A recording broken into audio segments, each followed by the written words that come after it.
আমার আল্লাহ পৃথিবীর মানুষদেরকে ডেকে ডেকে বলতেছেন, আমি আল্লাহ এই আসমানি মহাগ্রন্থকে আমি আল্লাহ অবতীর্ণ করলাম। আমি আল্লাহ এই কোরআনটা অবতীর্ণ করার আগে আমি আল্লাহ এই কোরআনটাকে গ্রহণ করার জন্য আমি আসমানের কাছে প্রস্তাব রাখলাম। আমি আল্লাহ আসমানের কাছে প্রস্তাব রাখার পরে আসমান এটাকে গ্রহণ করার জন্য অস্বীকার করলো। আমি আল্লাহ আসমানকে যখন অস্বীকার করলো, তখন আমি জমিনকে বললাম, জমিনও সেই কিতাবটা গ্রহণ করার জন্য অস্বীকার করলো। আমি আল্লাহ সকল প্রাণীকুলকে হুকুম করলাম এটাকে গ্রহণ করার জন্য। আমার আল্লাহর প্রস্তাব পাওয়ার পরে সকল প্রাণীগুলো অস্বীকার করলো। আচ্ছা, পৃথিবীর মানব এই সকল মানুষদের জন্য হেদায়েতপূর্ণ কিতাবটাকে তাহলে কোথায় নাজিল করবে? বান্দার হেদায়েতের জন্য। এই জন্য আমার আল্লাহ কোরআনুল কারীমের অন্যত্র বলেন, লাউ আনজালনা হাযাল কুরআনা আলা জাবালিন, যদি আমার আল্লাহ এই কোরআনটাকে আসমানকে যে প্রস্তাবটা দেওয়া হয়েছিল গ্রহণ করার জন্য, আসমান যদি এই কিতাবটা গ্রহণ করার জন্য সে যদি নিজেকে প্রতিশ্রুতি হিসাবে মেনে নিত, তাহলে আমার আল্লাহর আসমান এরকম ভাবে চতুর্দিকে বিস্তৃত থাকতো না। জোরে জোরে কন্যা আল্লাহু আকবার বলে। ঠিক আমার আল্লাহ যখন এই জমিনকে, এই পাহাড় পর্বতকে যখন হুকুম করলেন, বলে যদি আমার আল্লাহর এই কিতাবটা জমিনের উপর অবতীর্ণ করা হতো, আজকে যে জমিনের ভিতরে আমি আপনি চলাফেরা করতেছি, এই জমিনটা আর সমতল থাকতো না। বলে কিতাব ও ঐশী গ্রন্থ মহাগ্রন্থ আল কোরআনের ওজনার ভরে বলে জমিনটা তামা তামা হয়ে যেত, পুরে খারখার হয়ে যেত, জমিনের আর অস্তিত্বই থাকতো না। জোরে জোরে কন্যা আল্লাহু আকবার। শুধু এতটুকুই ক্ষান্ত না, আমার আল্লাহ বলেন, লাউ আনজালনা হাযাল কুরআনা আলা জাবালিন লারাআইতাহু খাশিআম মুতাসাদ্দিআম মিন খাশিয়াতিল্লাহ।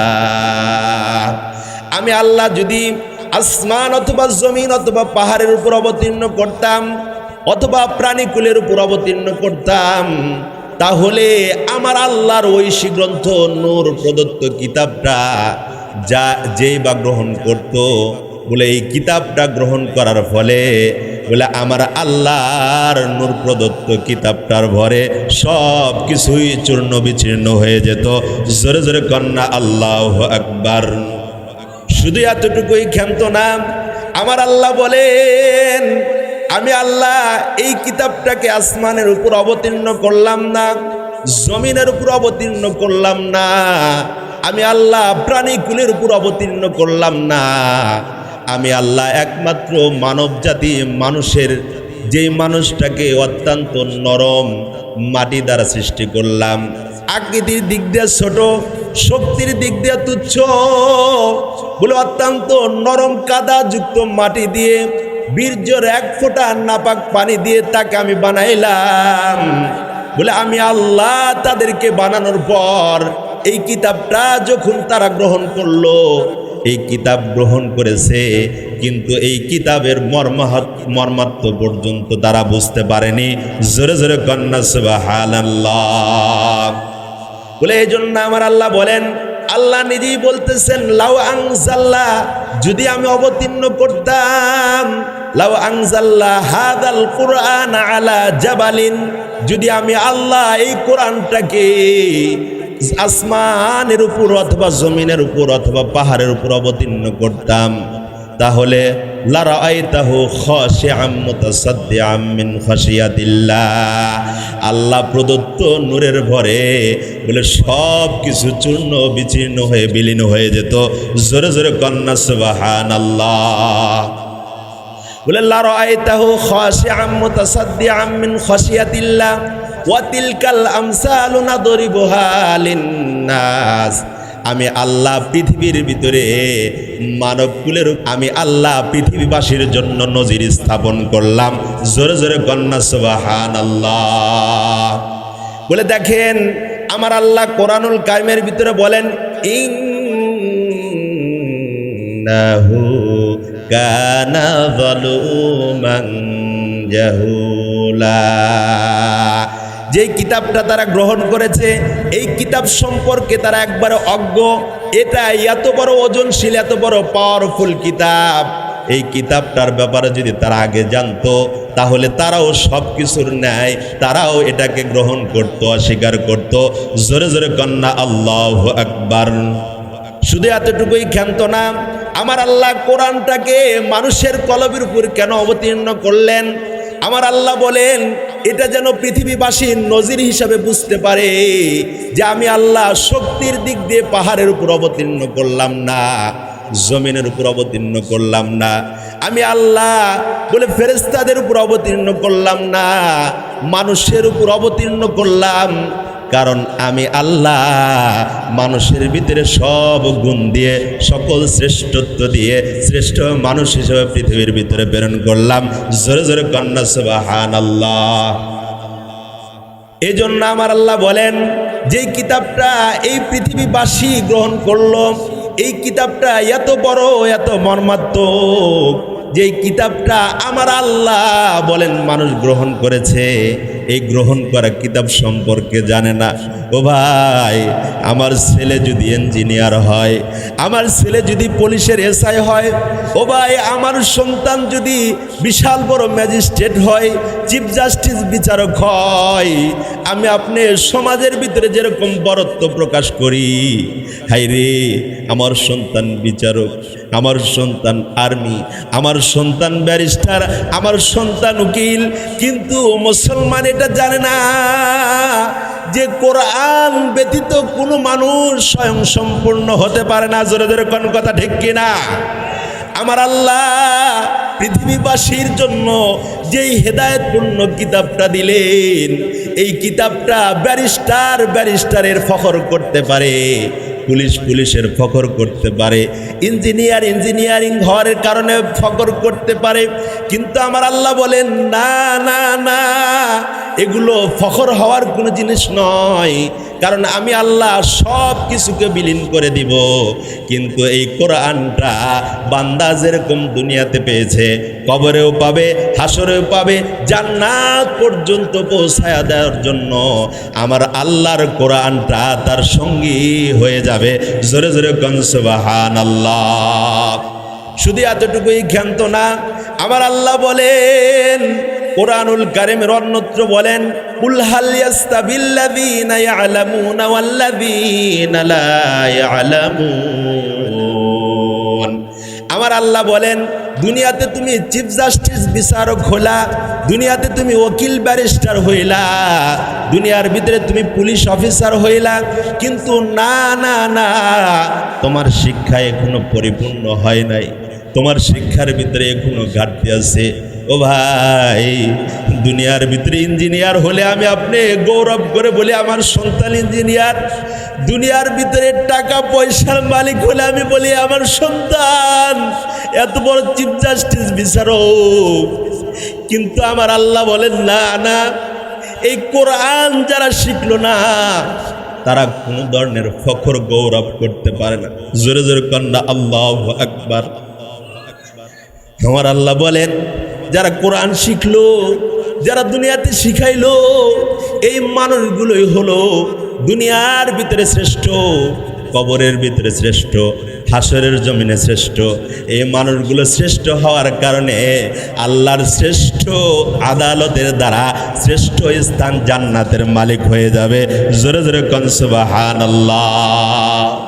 অথচ আজকে আলেমদের দেখলে চোখ রাঙ্গিয়ে তাদের ঘাড় মটকানোর হুমকি দেওয়া হয়। জোরে জোরে কোন কথা ঠিক কিনা? এই কোরআন দুনিয়াতে আছে থাকবে, কিন্তু যারা মটকাইতে চায় তারা দুনিয়াতে আছে, কিন্তু ওই রকম অবস্থা আগের মতো নাই। জোরে জোরে কোন কথা ঠিক কিনা? কোরআনওয়ালাকে মটকাইতে গিয়ে আজকে সে নিজেই মটকে গেছে। এই জন্য কোরআনওয়ালার বিরোধী হওয়া যাবে না। আমার আল্লাহ বলেন যখন কোনো জমিনের ভিতরে আলেম বিদ্বেষী, কোরআন বিদ্বেষী তৈরি হয়ে যায়, তখন আমি আল্লাহ তাদের পরিবর্তনটা তাদের চোখের সামনেই দেখাই। জোরে জোরে কোন কথা ঠিক কিনা? অতএব আল্লাহর জমিনে আল্লাহর সংবিধান কোরআনের যেই নূর আল্লাহ দুনিয়াতে প্রেরণ করে পুরা পৃথিবীটাকে আলোকিত করেছেন, এই আলোকিত পৃথিবীতে থেকে সেই আলোর বিরোধী করা যাবে না। যারা বিরোধী হয়ে যাবে তারাই সেই অন্ধকারে পতিত হয়ে যাবে। জোরে জোরে কোন কথা ঠিক কিনা? এই জন্য কোরআনওয়ালার সাথে থাকতে হবে। হাইরে, কোরআন যদি আপনি ভালো না বাসেন, কাকে ভালোবাসবেন? আমার আল্লাহ বলেন, বান্দা যখন কোরআন শিক্ষার জন্য কোরআনের তালিমের স্থানে চলে যায়, আমি আল্লাহ ওই বান্দার নামটা জান্নাতি মুমিন মেহমানদের খাতায় লেখে নেই। জোরে জোরে কোন সুবহানাল্লাহ। শুধু এতটুকুই খেলতো না, সে যখন বাড়ির থেকে বের হয়, মান সালাকা তারিকান, যেই ব্যক্তি ঘর থেকে ইলমে দ্বীন শিক্ষার জন্য বের হলো, সে যেন কেমন যেন জান্নাতের দিকে চলে যাচ্ছে। জোরে জোরে কোন সুবহানাল্লাহ। এবং আল্লাহর ফেরেশতারা তারপর তার পায়ের নিচে বিছায়া দেয়। জোরে জোরে কোন সুবহানাল্লাহ। শুধু এতটুকুই ক্ষান্ত না, গর্তের পিপিলিকা থেকে সমুদ্রের মাছ পর্যন্ত তার জন্য রহমত মাগফিরাতের দোয়া করে। জোরে জোরে কোন সুবহানাল্লাহ। এজন্য আমার আল্লাহ বলেন, মানুষ যে এই কোরআনটাকে গ্রহণ করলো, মানুষ যদি জানতো এই কোরআনটা এত পাওয়ারফুল মুআজিজাত বিশিষ্ট কিতাব, তাহলে মানুষ এটাকে গ্রহণ করতো না, মানুষ এটাকে পাশ কাটিয়ে উড়ে যেত। কিন্তু আমার আল্লাহ পৃথিবীর ভিতরে শ্রেষ্ঠ মানুষ রূপে শ্রেষ্ঠ কিতাব দিয়ে পৃথিবীবাসীর ভিতরে শ্রেষ্ঠত্ব প্রমাণ করে দিয়েছে। জোরে জোরে কোন সুবহানাল্লাহ। এই জন্য বলতেছিলাম, উলামায়ে কেরামকে ভালোবাসতে হবে। উলামায়ে কেরামের কাছে যাও। হাদিসে পাকের ভিতরে আল্লাহর রাসূল বলেন, জমিনের ভিতরে যখন কোনো আলেম রাস্তা দিয়ে হেঁটে যায়, বলে রাস্তার সকল মাখলুকাত তার বরকত নেওয়ার জন্য তার দিকে তাকিয়ে থাকে। বলে ঠিক বান্দা যখন এই আলেমের চেহারার দিকে তাকায়, যখন রহমতির নজর দ্বারা তাকায়, মায়ার ভালোবাসার মোহাব্বত দিয়ে তাকায়, আমার আল্লাহ বলেন, আমি আল্লাহ ওই বান্দার সগীরা গুনাহ মাফ করতে থাকি। জোরে জোরে কোন সুবহানাল্লাহ। আল্লাহর রাসূল বলেন, যারা আমি নবীকে পাই নাই, কিন্তু আমি নবীর মোহাব্বত আর ভালোবাসা নিয়ে উম্মতের উলামায়ে কেরামের কাছে বলবে, বলে কেমন যেন আমি নবীর সামনে বসতে পারে নাই, কিন্তু আমার মোহাব্বত আর ভালোবাসা নিয়ে আলেমের সামনে বসার কারণে সে যেন আমি নবীর সামনেই বসলো। জোরে জোরে কোন সুবহানাল্লাহ। এবং আল্লাহর নবী বলেন, আমার কথা শোনে নাই, উলামায়ে কেরামের কথা শুনছে। বলে কেমন যেন নবীর ভালোবাসা তার হৃদয়ের ভিতরে থাকার কারণে আমার আল্লাহ বলেন যে সে যেন নবীর কথাই শুনতেছে। জোরে জোরে কোন সুবহানাল্লাহ। কারণ আল্লাহ রব্বুল আলামিন রাসূল হাদিসে পাকের ভিতরে বলেন, ইন্নামা আল উলামা ওয়ারাসাতুল আম্বিয়া লাম ইউয়ারিসু দিনারা ওয়ালা দিরহামা। কারণ আলেমগণ হলো নবীর ওয়ারিস, টাকা পয়সার ওয়ারিস না। বলে ইলমে নববীর, ইলমে ওয়াহির, ইলমে নববীর ওয়ারিস।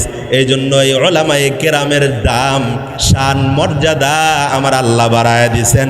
জোরে জোরে কোন সুবহানাল্লাহ। খবরদার, খবরদার, ওই আলেমের বিরুদ্ধে কখনো জবানকে ব্যবহার করা যাবে না। ওই আলেমের দিকে কখনো চোখ রাঙ্গায়া কথা বলা যাবে না। ওই আলেমের দিকে কখনো নিজের হাতকে বাঁকা করে বলে এরকম কানে করেছে হাত দিয়ে দেখানো যাবে না। বলে আলেমকে দেখলে মোহাব্বতের নজরে তাকাও। বলে ভালোবাসার মোহাব্বত নিয়ে তার সাথে মুসাফা মুআনাকা করো। বলে আমার আল্লাহ তার জিন্দেগীর সগীরা গুনাহ মাফ করে দিবে। জোরে জোরে কোন সুবহানাল্লাহ। বলে দেখেন, তাফসিরে ইবনে কাসিরের ভিতরে ঘটনা নকল করা হয়। বলে দেখেন, দুইটি কথার বিনিময়ে আল্লাহ ঈমান দান করেছেন, আর একটি কথার বিনিময়ে আল্লাহ জান্নাত দান করেছেন। সে দুইটি কথা হলো, এখন তো আর নবী পাবো না, কারণ নবীর দরজা আল্লাহ বন্ধ করে দিয়েছেন। জোরে জোরে কোন কথা ঠিক কিনা? যদি এই বর্তমান সময়ে কেউ নবী বলে নিজেকে দাবি করে, তাহলে অবশ্যই সে গোলাম আহমদ কাদিয়ানির মতো কাফের, কাফের, কাফের। জোরে জোরে কোন কথা ঠিক কিনা? নবীর পরে নবী নাই, সংসদে আইন চাই। যারাই নবীর পরে নবী দাবি করবে অবশ্যই তাদের কল্লা শরীরে আর জীবিত থাকতে পারে না। জোরে জোরে কোন কথা ঠিক কিনা? বলে এই জন্য আল্লাহ রাব্বুল আলামিনের রাসূলের দরজা বন্ধ হয়ে গেছে। আল্লাহ রাব্বুল আলামিনের রাসূল বলেন নবী পায় নাই, কিন্তু নবীর প্রেম আর ভালোবাসা তো তার দিলের ভিতরে থাকতে পারে। দুটি কথার বিনিময়ে আল্লাহ জান্নাত দান করলেন, দুটি কথার বিনিময়ে আমার আল্লাহ তাকে ঈমান দান করলেন। ও ভাই, দুটি কথা, সেই কথাটা কি? আমার আল্লাহ কোরআনুল কারীমের ভিতরে বলেন ইন্নাল্লাযীনা আমানু ওয়া আমিলুস সালিহাত। আল্লাহু আকবার। এক নাম্বার ঈমান আনয়ন করা। যখন কোনো বান্দা অথবা বান্দি আল্লাহর উপরে ইখলাসপূর্ণ বিশ্বাস নেই ঈমান আনয়ন করলো, আমার আল্লাহ বলেন ওই বান্দাটা মুমিন হয়ে গেল। ওই বান্দাটাকে হেফাজত করার জন্য আমি আল্লাহ নিজে জিম্মাদার হয়ে যাই। জোরে জোরে কোন সুবহানাল্লাহ। মুমিনদারের জিম্মাদার কে? আরেকটু ধীরে বলেন। আমার আল্লাহ কোরআনুল কারীমের অন্যত্র বলেন আল্লাহু ওয়ালিউল্লাযীনা আমানু। আল্লাহু আকবার। আমার আল্লাহ বলেন যে যখন আমার বান্দা আমার উপর ঈমান আনয়ন করলো, ওই বান্দা আমার বন্ধু হয়ে যায়। আর বন্ধু যেরকম বন্ধুকে ভালোবেসে জীবন দিতে পারে, বন্ধু যেরকম বন্ধুকে ভালোবেসে তার নিজের সম্পদটা বিলীন করে দিতে পারে, বন্ধু বন্ধুকে ভালোবেসে নিজের কিডনিটা তাকে দান করতে পারে, বলে ঠিক ঈমানদার যখন আল্লাহর উপরে ইখলাসপূর্ণ ঈমান আনয়ন করলো তখন সে মুমিন হয়ে গেল। আর মুমিন হয়ে যাওয়ার কারণে আমার আল্লাহর বন্ধু সে সরাসরি হয়ে যায়। জোরে জোরে কোন সুবহানাল্লাহ। বলে দেখেন এই পৃথিবীর ভিতরে সবচাইতে একজন বড় জালিম, যে নিজেকে প্রভু হিসেবে দাবি করেছিল, নিজেকে খোদা বলে দাবি করেছিল, বলে কোরআনুল কারীমের ভিতরে বলা হয় ওয়াইদ নাজ্জাইনাকুম মিন আলি ফিরআউন ইয়াসুমুনাকুম সুআল আযাব ইউযাব্বিহুনা আবনাআকুম ওয়া ইস্তাহইয়ুনা নিসাআকুম। আমার আল্লাহ বলেন, বলে শুধু ওই বনি ইসরাইলের ওই হযরতে মূসা আলাইহিস সালাতু ওয়াস সালামের যুগের যেই ফেরাউন ছিল, সে শুধু নিজেকে প্রভু দাবি করে এতটুকুই না, বরঞ্চ সারা গোটার বিশ্বের সে নিজেকে মালিক বলে দাবি করেছে। জোরে জোরে কন্না আউযুবিল্লাহ। বলে দেখেন তাকে যদি কেউ গোলাম হিসাবে, তাকে যদি মনিব না মানত, তাকে যদি কেউ বিশ্বাস না করত, বলে তাকে জবাই করে দিত। ও ভাই, আমাকে আপনাকে যদি বলা হয় ঈমানটা ছেড়ে দাও, 100 টাকা দিব, আমি আপনি ঈমান ছেড়ে দিই। কিন্তু আমার আল্লাহ বলতেছে বনি ইসরাইলের যুগে ফিরআউন নিজেকে প্রভু দাবি করলো, নিজেকে খোদা দাবি করলো। বলে লোকরা যা তারা সামনে আসে, তারা নিজেকে প্রভু বলে যখন তাকে ডাকতো সে শুনতো, প্রভু না বললে তাকে হত্যা করে ফেলতো। কোরআনুল কারীমের বয়ানের ভিতরে বলা হয় ওয়াইদ নাজ্জাইনাকুম মিন আলি ফিরআউন। আমার আল্লাহ ফিরআউনকে জীবনে কোনোদিন অসুস্থতা দেয় নাই। জোরে জোরে কোন আল্লাহু আকবার। বলে এই ফিরআউন নিজেকে প্রভু দাবি করলো, বলে সকলেই তাকে প্রভু বলে মানে, নিজেকে মনিব হিসেবে পরিচয় দেয়।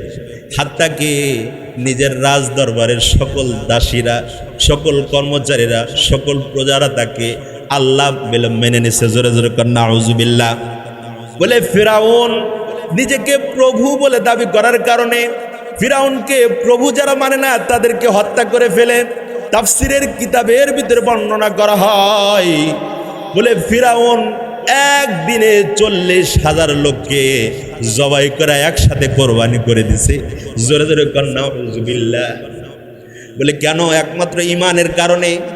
কারণ তাকে ঈমান আনয়ন করার কারণে, তাকে প্রভু বলে স্বীকার না করার কারণে একদিনে 40,000 লোককে কি করেছে? হত্যা করে ফেলেছে, জবাই করে ফেলেছে। কিসের কারণে ভাই? ইমানের কারণে, বলে দেখেন তাকে প্রভু না মানার কারণে, বলে এরকম ভাবে বলে রাজ্যের ভিতরে ঘোষণা চলে আসলো, আপনি যে রাজা হিসাবে রাজত্ব চালাচ্ছেন, আপনার রাজত্ব ধ্বংস করে দেওয়ার জন্য এরকম একজন ছেলে, এরকম একজন সন্তান তৈরি হয়ে যাবে। বলে গণকের কথা শোনার পরে ফেরাউনের মাথা নষ্ট হয়ে গেছে। হায়রে, আমার রাজত্ব ধ্বংস করার জন্য, বলে আমার রাজত্ব ধ্বংস করার জন্য এরকম সন্তান তৈরি হয়ে যাবে। বলে এরকম, বলে যেরকম সন্তান, যে মাসুম বাচ্চাটা আমার ক্ষমতার বিরুদ্ধে দাঁড়িয়ে যাবে। বলে এই জন্য ফিরাউন চিন্তা করলো, এই দুনিয়াতে যারা আছে দেখবো গর্ভবতী মা কারা, তাদেরকে হত্যা করে দেওয়া হবে। ও ভাই, একজন নারীকে না, একদিনে 3000 নারী গর্ভবতী মাকে একত্রে জবাই করে ফেলেছে। জোরে জোরে কন্যা নাউজুবিল্লাহ। শুধু এতটুকুই ক্ষান্ত না, পুরুষকে 40,000 একদিনে জবাই করলো, নারীকে 3000 গর্ভবতী মাকে জবাই করলো। কেন জবাই করলো? বলে রাষ্ট্রের ভিতরে আমার বিরুদ্ধে কোনো রাজা যেন জন্মিতে না পারে। ফিরাউন মুসার জন্মকে ঠেকাইতে চায়। বলে কারণ গণক বলে দিছে, বলে তোমার রাজ্যের ভিতরে একটা শিশু সন্তান জন্মিবে, যে সন্তানটা তোমার ঘরে লালিত পালিত হবে, যে সন্তানটা একমাত্র তোমার রাজ্য ধ্বংস করার জন্যই যথেষ্ট হয়ে যাবে। জোরে জোরে কন্যা আল্লাহু আকবার। বলে ঠিক ফিরাউনের দরবারে যখন আলোচনা হয়ে গেল, ও ভাই, ফিরাউন রাজ্যের ভিতরে সকল রাজা, সকল প্রজাদেরকে ডেকে মিটিং করলেন, কি করা যায়। বলে ছোট বাচ্চা আমার রাজত্বকে নষ্ট করে দিবে, এটা তো হতেই পারে না। এই জন্য তিনি কি করলেন, গর্ভবতী মাকে হত্যা করে ফেললেন, পুরুষদেরকে হত্যা করে ফেললেন। বলেন তো দেখি, ওই ফিরাউন মুসার জন্মকে ঠেকাইতে পারছে? আরেকটু ধীরে বলেন।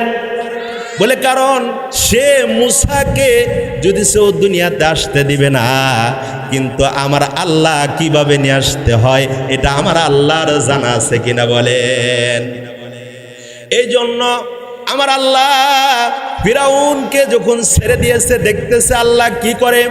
বলে ফিরাউন খেলতেছে নিজের রাজ্য টিকিয়ে রাখার জন্য, একজন মাত্র শিশু সন্তান তার রাজ্যকে নষ্ট করে ফেলবে। ও ভাই, একমাত্র একজন শিশুর কারণে 40,000 যুবকদেরকে হত্যা করলো, 3000 মা ও বোনদেরকে, গর্ভবতী মাকে ধ্বংস করে দিল। কিন্তু আল্লাহ তাআলা বলেন, যখন কোনো বান্দা আমার বিরোধী হয়ে যায়, আমি আল্লাহ তখন তার জন্য ধ্বংসটা অনিবার্য করে দিই। জোরে জোরে কোন কথা ঠিক কিনা? আমাদের এই বাংলাদেশের ভিতরেও তো আপনারা দেখেন কত জুলুম হলো। একমাত্র যখন আলেম ওলামাদের উপর জুলুম নির্যাতন শুরু হয়ে গেল, আমার আল্লাহ বললেন 100টা রাস্তা বন্ধ হয়ে গেছে, 100টা রাস্তা ব্লক করে দিয়েছে। 101 নাম্বার রাস্তা দিয়ে আল্লাহ মাজলুমের সহযোগিতা করেছে। জোরে জোরে কোন কথা ঠিক কিনা? বলে ঠিক আমার আল্লাহ বলতেছেন, মুসাকে মারার জন্য এতগুলো গর্ভবতী মাকে ধ্বংস করে দিল, এতগুলো যুবকদেরকে হত্যা করলো, তারপরেও তো মুসাকে এই দুনিয়াতে আসা বন্ধ করতে পারলো না। বলে কিরকম ভাবে? বলে হযরতে মুসা আলাইহিস সালাতু ওয়াস সালাম যখন জন্মগ্রহণ করেছে, জন্মগ্রহণ করার পর ওই শিশু সন্তানটাকে আমার আল্লাহ সকল নবীদেরকে অত্যন্ত সুন্দর চেহারা দিয়ে, অত্যন্ত মায়াপূর্ণ আকৃষ্ট চেহারা দিয়ে দুনিয়াতে প্রেরণ করেছেন। এরকম একজন নবীও তো মুসা। বলে মুসার চেহারাটা আমার আল্লাহ এত সুন্দর করে প্রেরণ করছে। বলে দেখেন, আল্লাহ তাআলা মুসাকে দুনিয়াতে প্রেরণ করবে, আর ফিরাউন মুসার জন্মকে ঠেকাবে। কিন্তু আমার আল্লাহ তো অত্যন্ত মায়া, অত্যন্ত আকর্ষিত অবস্থায় আল্লাহর মুসা কালিমুল্লাহকে দুনিয়াতে প্রেরণ করেছে। জোরে জোরে কোন সুবহানাল্লাহ। মুসার মা যখন লুকাইতে থাকছে, চতুর্দিক থেকে ফিরাউন বাহিনী বারবার করে প্রত্যেকটি গ্রামের ভিতরে হানা দেয়। বলে এরকম ভাবে হযরতে মুসা আলাইহিস সালাতু ওয়াস সালামের জামানাতে ফিরাউন এরকম ভাবে হানা দিচ্ছে, প্রত্যেকটি মুহূর্তে খবর নিচ্ছে গর্ভবতী মা কে আছে, গর্ভবতী মেয়ের কথা শুনলেই তাদেরকে ডেকে এনে হত্যা করা হয়। বলে এরকম ভাবে মুসার মা অত্যন্ত গোপনে থাকলেন, লুকায়িত থাকলেন, আড়ালে থাকলেন, মানুষ জানে না, মানুষ বোঝে না, মানুষ তাকে দেখে না। হযরতে মুসা আলাইহিস সালাতু ওয়াস সালামকে যখন এই দুনিয়া আল্লাহর হুকুমে প্রেরণ করলেন, বলে ঠিক মুসা আলাইহিস সালাতু ওয়াস সালামকে নেওয়ার পর আমার আল্লাহ অত্যন্ত মায়াপূর্ণ চেহারা দান করছে। হযরতে মুসা আলাইহিস সালাতু ওয়াস সালামকে সন্তান এত মায়ের কোলের ভিতরে কালো হলেও তো দেখতে সুন্দর দেখা যায়। বলে মুসা তো সকল নবীদের ভিতরে একজন ভিন্ন আর একজন নবী। মুসার চেহারাটা আমার আল্লাহ অত্যন্ত সুন্দর করে বানাইছে। বলে মুসাকে যখন তার মা দেখছে, মা দেখার পরে বেহুশ হয়ে গেছে। হায়রে আদরের সন্তান, হায়রে জন্ম দিলাম, জানি না আমি বাঁচবো কিনা। আমি জন্ম দিলাম, আমি মা হয়ে সন্তানকে দুধ পান করাতে পারবো কিনা। কিন্তু আমার আল্লাহ মুসার জন্ম ঠেকাতে দিবে না, আর ফিরাউন ঠেকাবে। বলে দেখেন হযরতে মুসা আলাইহিস সালাতু ওয়াস সালামের খালা বুদ্ধি দিয়ে দিল। রাজদরবারে ফিরাউনের খাদেম বলে খালা বলতেছে, ও আমার বোন, আমার যে বোনপুত হয়েছে, অর্থাৎ মুসাকে তুমি ওই যে ফিরাউনের স্ত্রীর যে পুষ্কুনিটা দেখতেছো, পাগারটা দেখতেছো, যেখানে সকল বিভিন্ন ভিআইপি মেহমানরা কি করে গোসল আসাল করে, এরকম বঙ্গভবনেও তো এরকম একটা গোসলখানা আছে কিনা বলেন। বলে ঠিক ফিরাউন তো আরো বিশাল বড় বাদশা। বলে ঠিক ফিরাউনের গোসলখানার যে পুকুরটা আছে, এই পুকুরের এক প্রান্তে বলে সন্তানটাকে বলে বাক্সর ভিতরে উঠাইলো। বাক্সর ভিতরে উঠানোর পর বলে কিরকম ভাবে সন্তানকে মা আদর করতে পারলো না, দুধ পান করাইতে পারলো না।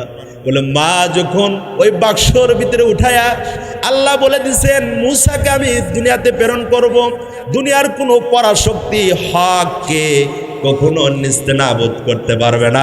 জোরে জোরে কোন কথা ঠিক কিনা? অতএব বাংলাদেশের সাতপন্থী সাত গুরু এরাও কোনোদিন হকের আওয়াজ, হকের মশালকে কখনো নিভাতে পারবে না। জোরে জোরে কোন কথা ঠিক কিনা? যে দেশের 4 লক্ষ মসজিদের ইমাম, 12,000 মাদ্রাসার সকল শিক্ষক আজকে দাওয়াত ও তাবলীগের মেহনত করে যাচ্ছে এবং শুরাই আলমের নিজামের তরিকায় চলছে, এই পথ এবং পদ্ধতিওয়ালারা কখনো বাতিল হতে পারে না। আর এদের কার্যক্রমকে কখনো নিস্তেনাবুদ ধ্বংস করে বন্ধ করতে পারবে না। জোরে জোরে কোন কথা ঠিক কিনা? অতএব সাতপন্থীদেরকে সরাসরিভাবে আমি বলতে চাই, তোমরা যতই তাল বাহানা করো না কেন, আল্লাহ অবশ্যই হককে বিজয় দান করবেন আর বাতিলকে অবশ্যই নিস্তেনাবুদ করে দিবে। জোরে জোরে কোন কথা ঠিক কিনা? আজকে যারা তাহাজ্জুদের মুসাল্লায় দাঁড়িয়ে আল্লাহর কুদরতি পায়ে সেজদা দেয়, হযরত হারদুইর খলিফা, যাত্রাবাড়ির শায়েখ এবং আল্লামা মধুপুরী পীর সাহেব বলে তিনি, এবং আল্লামা মামুনুল হক সাহেব এবং জেন্দাপীর বাংলার জমিনে সৈয়দ ফজলুল করিম সাহেব যেই পথে আসছেন, উম্মতকে ডাকতেছেন, সেই পথ কখনো বাতিল হতে পারে না। জোরে জোরে কোন কথা ঠিক কিনা? অতএব যারা বলবে তারাই বাতিল, তারাই বাতিল, তারাই বাতিল, জোরে জোরে কোন কথা ঠিক কিনা?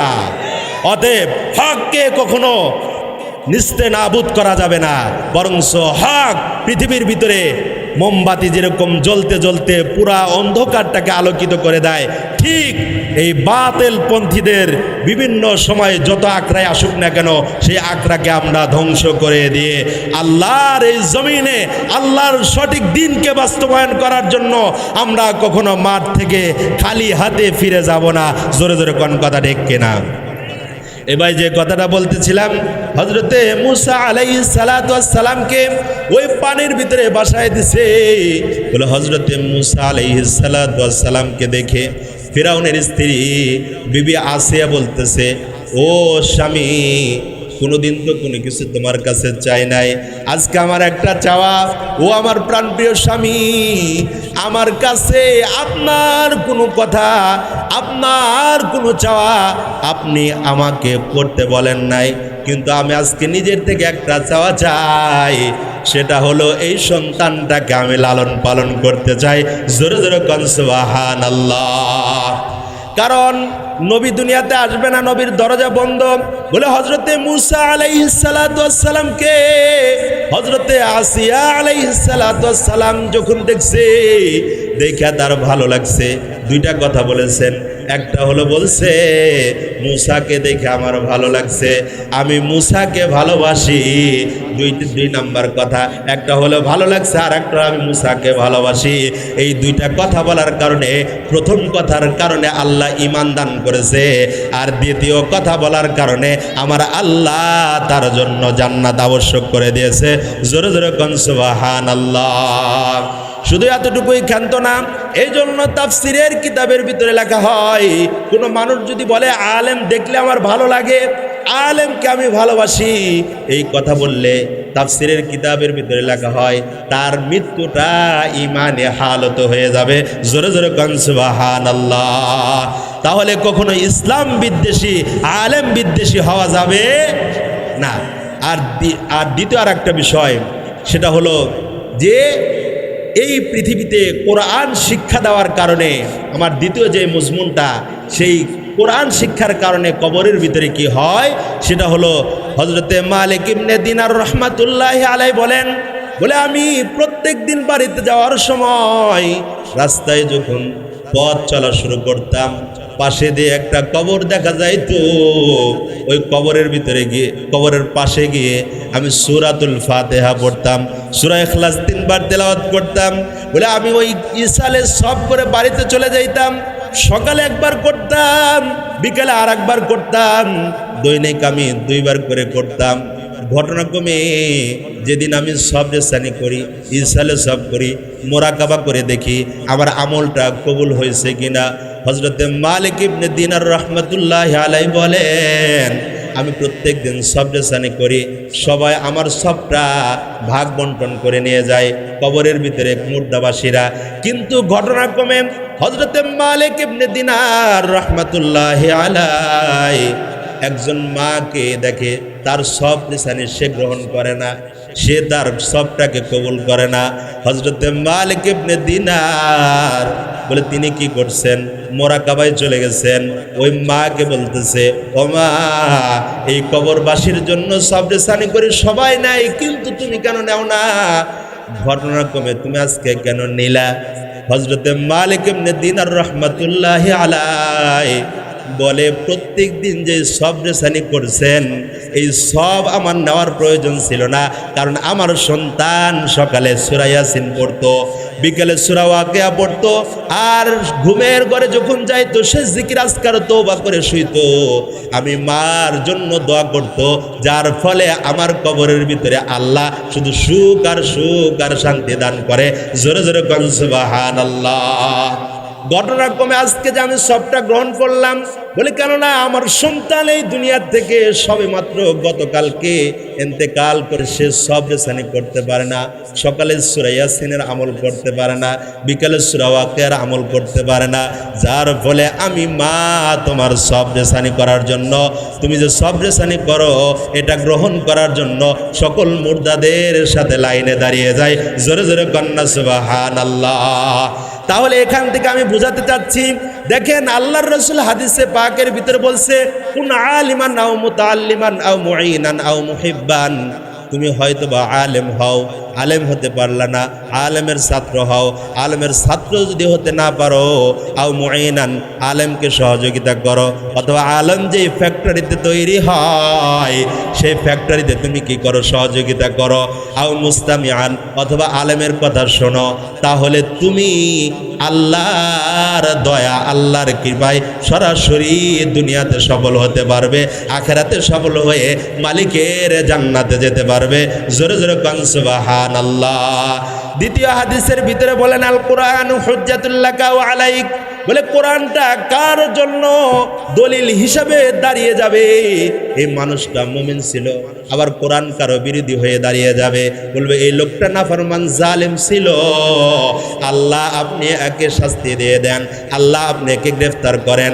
কিন্তু মুসলমান সন্তানকে যদি আলেম বানায়, ওই পাখির কবরস্থানে কত মুর্দা, কত মা শুয়ে আছে, হাইরে কত বাবা শুয়ে আছে।